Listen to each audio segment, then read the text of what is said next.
ಹೆಮ್ಮಾಡಿಪೇಟೆಯಿಂದ ಜಾಲಾಡಿ ತನಕ ಸರ್ವಿಸ್ ರಸ್ತೆ ನಿರ್ಮಾಣ ಹಾಗೂ ಯೂ-ಟರ್ನ್ ಬೇಡಿಕೆಯ ಈಡೇರಿಕೆಗಾಗಿ ದಾರಿಗಾಗಿ ಧ್ವನಿ ಹೋರಾಟ ಸಮಿತಿ ರಚನೆಗೊಂಡಿದ್ದು ಮುಂದಿನ ಹೋರಾಟದ ರೂಪುರೇಷೆಗಳ ಬಗ್ಗೆ ಚರ್ಚೆ ನಡೆಸಲಾಯಿತು. ಸಂತೋಷನಗರ ಬಸ್ ನಿಲ್ದಾಣ ಬಳಿಯ ಬಿಲ್ಲವ ಸಮಾಜ ಮಂದಿರ ವಠಾರದಲ್ಲಿ ನಡೆದ ಪೂರ್ವಭಾವಿ ಸಭೆಯಲ್ಲಿ ಮಾತನಾಡಿದ ಕುಂದಾಪುರ ರಾಷ್ಟ್ರೀಯ ಹೆದ್ದಾರಿ ಜಾಗೃತಿ ಸಮಿತಿಯ ಅಧ್ಯಕ್ಷ ಕೆಂಚನೂರು ಸೋಮಶೇಖರ ಶೆಟ್ಟಿ, ರಾಷ್ಟ್ರೀಯ ಹೆದ್ದಾರಿ ಚತುಷ್ಪಥ ಕಾಮಗಾರಿ ಸಂಪೂರ್ಣ ಅವೈಜ್ಞಾನಿಕವಾಗಿದ್ದು, ಸಾರ್ವಜನಿಕರಿಗೆ ಮಾಹಿತಿ ನೀಡದೆ ತಮಗಿಷ್ಟ ಬಂದಂತೆ ಗುತ್ತಿಗೆ ಕಂಪನಿಗಳು ಕಾಮಗಾರಿ ನಿರ್ವಹಿಸುತ್ತಿರುವುದು ದುರದೃಷ್ಟಕರ. ಮನಬಂದಂತೆ ಕಾಮಗಾರಿ ನಡೆಸುತ್ತಿರುವುದರಿಂದ ಹಲವು ಅಪಘಾತಗಳು ನಡೆದಿವೆ.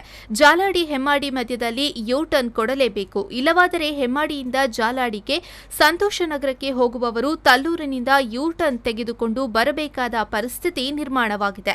ಇಲ್ಲಿನ ಪಂಚಾಯತ್ ಸರ್ವಿಸ್ ರಸ್ತೆಗಾಗಿ ಸಾಕಷ್ಟು ಬಾರಿ ಮನವಿ ನೀಡಿದೆ, ಆದರೆ ಅದ್ಯಾವುದಕ್ಕೂ ಬೆಲೆ ಇಲ್ಲದಂತಾಗಿದೆ. ಈ ಎಲ್ಲ ಅವ್ಯವಸ್ಥೆಯ ವಿರುದ್ಧ ಸಂಬಂಧಪಟ್ಟ ಅಧಿಕಾರಿಗಳಿಗೆ ಬಿಸಿ ಮುಟ್ಟಿಸಲು ತುರ್ತು ಹೋರಾಟದ ಅವಶ್ಯಕತೆ ಇದೆ. ಎಲ್ಲರೂ ಪಕ್ಷಭೇದ ಮರೆತು ಹೋರಾಟ ಸಮಿತಿಯೊಂದಿಗೆ ಕೈಜೋಡಿಸಬೇಕು ಎಂದು ಹೇಳಿದರು. ತಲ್ಲೂರಿನ ಟರ್ನ್ ಕೊಟ್ಟರೆ ಯಾವ ಬಸ್ಸು ಯಾವ ಮಲ್ಟಿ ಎಕ್ಸೆಲ್ ಗಾಡಿ ತಿರುಗಲಿಕ್ಕೆ ಸಾಧ್ಯ ಇಲ್ಲ. ಅದು ಎತ್ತಿ ಕ್ರೇನಲ್ಲಿ ಎತ್ತಿ ಇಡೋದಾದ್ರೆ ಅದು ಆ ಓಣಿ ಒಳಗೆ ಇಡ್ಬೋದು. ಆ ಥರದ ವ್ಯವಸ್ಥೆಗಳಿವೆ.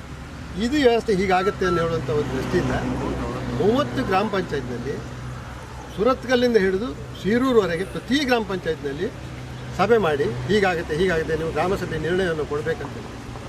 ಪುಣ್ಯ ಇಡೀ ರಾಘವೇಂದ್ರ ದೊಡ್ಡಮನಿ ಅಂತ ಹೇಳಿ ಒಬ್ಬರು ಬಿಜೆಡಿಯವರು ಬಿಟ್ಟರೆ ಶಿರೂರಿನಿಂದ ಹಿಡಿದು ಸುರತ್ಕಲ್ವರೆಗೆ ಯಾವ ಕಾರ್ಪೊರೇಷನ್ ಬರಲಿಲ್ಲ, ಮುನ್ಸಿಪಾಲ್ಟಿ ಬರಲಿಲ್ಲ, ಉಡುಪಿ ಮುನ್ಸಿಪಾಲ್ಟಿ ಬರಲಿಲ್ಲ, ಬ್ರಹ್ಮಾವರದವರೆಲ್ಲ ಯಾರೊಬ್ಬರು ಒಂದು ಮನವಿ ಮಾಡಿ ಕೇಳಿದ್ದೀವಿ.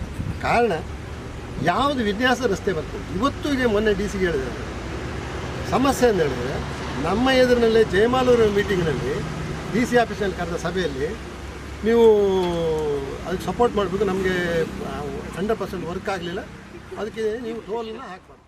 ತಾಲೂಕು ಕಾರ್ಯನಿರತ ಪತ್ರಕರ್ತರ ಸಂಘದ ಅಧ್ಯಕ್ಷ ಶಶಿಧರ ಹೆಮ್ಮಾಡಿ ಮಾತನಾಡಿ, ಹೆದ್ದಾರಿ ಗುತ್ತಿಗೆ ವಹಿಸಿಕೊಂಡ ಕಂಪನಿ ಮಾಲೀಕರು ಬೇರೆ ಊರಿನವರಾಗಿರಬಹುದು, ಆದರೆ ಈ ಊರು ನಮ್ಮದು. ಯಾವ ಕಡೆಗಳಲ್ಲಿ ಏನೇನು ಯೋಜನೆಗಳಿದೆ ಎಂದು ಹೆದ್ದಾರಿ ಇಲಾಖೆಗೆ ಕನಿಷ್ಠ ಪಕ್ಷ ಸ್ಥಳೀಯ ಪಂಚಾಯತ್ಗಳಿಗೆ ತಿಳಿಸುತ್ತಿಲ್ಲ.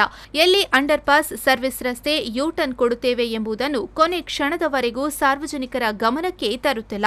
ಹೆದ್ದಾರಿಯಲ್ಲಿ ವಾಹನಗಳು ವೇಗವಾಗಿ ತಿರುಗಾಡುತ್ತದೆ ಎಂದು ನಾವು ನಮ್ಮ ಓಡಾಡುವ ಸ್ವಾತಂತ್ರ್ಯಕ್ಕೆ ಕಡಿವಾಣ ಹಾಕಿ ಕಿಲೋಮೀಟರ್ ಗಟ್ಟಲೆ ಸುತ್ತುವರಿದು ಬರುವುದು ಅರ್ಥಹೀನ. ಸಾಕಷ್ಟು ವರ್ಷಗಳಿಂದ ಹೋರಾಟ ನಡೆಯುತ್ತಿದ್ದರೂ ಇದುವರೆಗೂ ಹೆಮ್ಮಾಡಿ ಜನರ ಸಮಸ್ಯೆಗಳಿಗೆ ಯಾವ ರಾಜಕೀಯ ಪಕ್ಷಗಳು ಕಿವಿಯಾಗಿಲ್ಲ ಎಂದು ಶಶಿಧರ್ ಹೆಮ್ಮಾಡಿ ಆರೋಪಿಸಿದರು. ನಮ್ಮ ಊರು ಹೇಗಿರಬೇಕು, ನಾವು ಎಲ್ಲಿ ದಾಟಬೇಕು, ಎಲ್ಲಿ ನಮಗೆ ಫ್ರೀಡಮ್ ಬೇಕು, ಅದೆಲ್ಲವನ್ನ ನಾವು ಮಾಡ್ಕೊಳ್ಬೇಕು. ಆದರೆ ದುರದೃಷ್ಟವಶಾತ್ ಏನಂದರೆ ಈ ಹೆದ್ದಾರಿ ಇಲಾಖೆಯ ಕೆಲವಾರು ಸಮಸ್ಯೆಗಳೇನೆಂದರೆ ಅವರು ಸ್ಥಳೀಯ ಪಂಚಾಯತ್ಗೆ ಅದನ್ನು ಸರಿಯಾಗಿ ಇನ್ಫಾರ್ಮ್ ಮಾಡೋದಿಲ್ಲ. ಎಲ್ಲಿ ಏನು ಮಾಡ್ತೇವೆ ಅನ್ನೋದನ್ನು ಕೊನೆ ಕ್ಷಣದವರೆಗೂ ಕೂಡ ಅದು ಇಲ್ಲೇ ಅಂತಲ್ಲ, ಎಲ್ಲ ಕಡೆನೂ ಅದಾಗಿದೆ.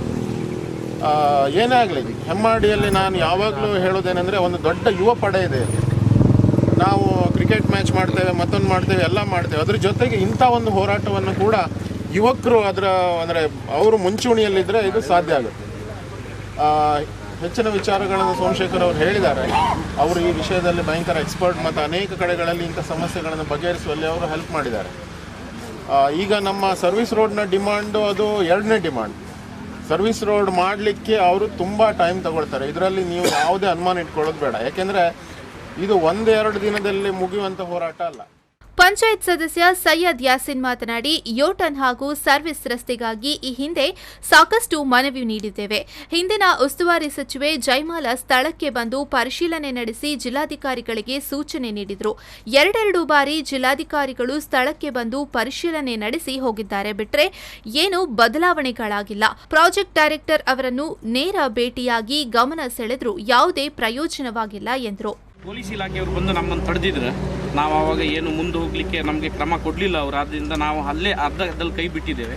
ಕಡೆಗೆ ಆದ ನಂತರ ಡಿ.ಸಿ ಅವರು ಬಂದಿದ್ದರು ಸೈಟ್ ಇನ್ಸ್ಪೆಕ್ಷನ್ಗೆ 2 ಸತಿ ಬಂದರು. ಕಡೆಗೆ ಆವಾಗ ಕಾಂಗ್ರೆಸ್ ಸರ್ಕಾರ ಆಡಳಿತದಲ್ಲಿರುವಾಗ ಇವರು ನಮ್ಮ ಮಾನ್ಯ ಉಸ್ತುವಾರಿ ಸಚಿವರಾಗಿದ್ದಂಥ ಜಯಮಾಲ ಅವರು ಕೂಡ ಸ್ಪಾಟಿಗೆ ಬಂದರೂ ಸಹ ಅವರು ವಿಷಯವನ್ನು ಡಿ.ಸಿ ಅವರಿಗೆಲ್ಲ ಗಮನಕ್ಕೆ ಕೊಟ್ಟರೂ ಜಿಲ್ಲಾಧಿಕಾರಿಯವರು ಏನು ಅದ್ರ ಬಗ್ಗೆ ಕ್ರಮ ಕೈಗೊಳ್ಳಲಿಲ್ಲ.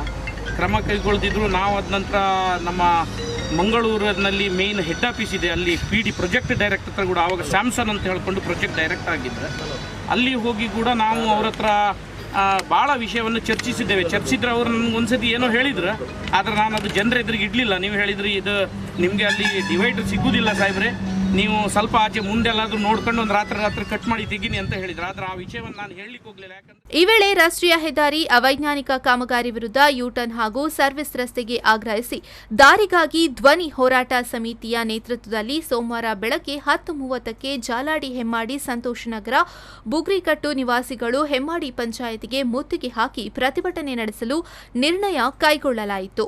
ವೇದಿಕೆಯಲ್ಲಿ ಪಂಚಾಯತ್ ಉಪಾಧ್ಯಕ್ಷ ಅಂತೋನಿ ಲೂವಿಸ್, ಸದಸ್ಯರಾದ ರಾಘವೇಂದ್ರ ಪೂಜಾರಿ, ಆಶಾ ಆನಂದ ಪೂಜಾರಿ, ಸ್ಥಳೀಯ ಮುಖಂಡರಾದ ರಾಜು ಪೂಜಾರಿ ಕೂಳೂರಮನೆ, ಯು ಸತ್ಯನಾರಾಯಣ ರಾವ್, ಜನಾರ್ದನ ಪೂಜಾರಿ, ಜಲಜಾ ಬುಗ್ರಿಗಟ್ಟು, ಕರೀಂ ಸಾಹೇಬ್, ಬಾಬು ಅಜ್ಮನೆ, ಹಸನ್ ಸಾಹೇಬ್ ಮೊದಲಾದವರು ಉಪಸ್ಥಿತರಿದ್ದರು. Srikanth Hemmadi, V4 News 24/7 Kundapura.